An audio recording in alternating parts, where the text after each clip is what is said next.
Безнең авылда колхоз бар иде, Алмаз дип аталады ул колхоз. Сушка кадәр. Сушка кадәр аталган Алмаз дип. Суштан соң да бер аталды. Һәм бар иде кустар хуҗалыгы. Кустар хуҗалыгы ул шундый хуҗалык авылда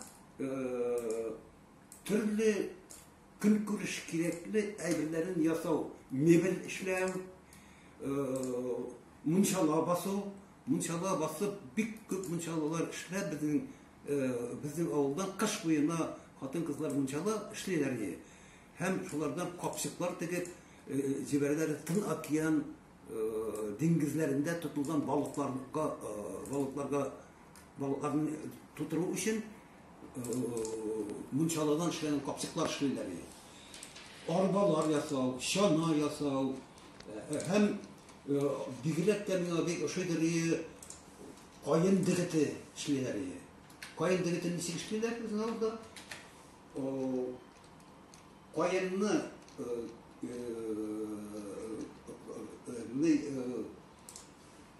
каенның шәмешәле тәне кайрысы. Аны кайрысы түгел, тузы диләр. Каен тузы белән каеннарны ваклыйлар. Шуны әз генә җирне чукып, бик тирән булмаган җирне чукыйлар да, шунда тутыралар каен тузы дигән утын агачларын. Шунда бик күп тула, тузны шул агачлар кырыена тагын тезәләр. Аның өстен каплыйлар балчык белән һәм астыннан ут ягалар. Ул шунда яна, шул ут яккан җиргә тырба чыгаралар кышкарак.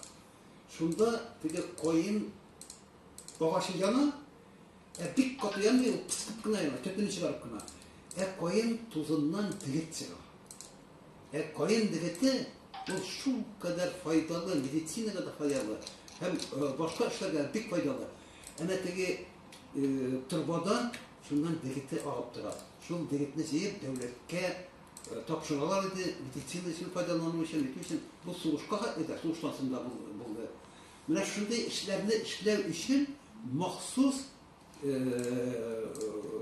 колхоз эшли алмый, ягъни көче җитмәй иде колхозның, махсус оешма төзегәннәр иде. Шушы оешмада эшләүче кешеләр балта белән эшләүчеләр, каен тузы, мунчала, арба, чана ясау, бөтенесе мебель ясау белән шөгыльләнәләр, үзләренең мастерскайлары бар я. Менә безнең авыл кешеләре, керәшен кешеләренең шул кадәр оста булдыклы кешеләр булуын эшләтәләр. Безнең повестьлар бар,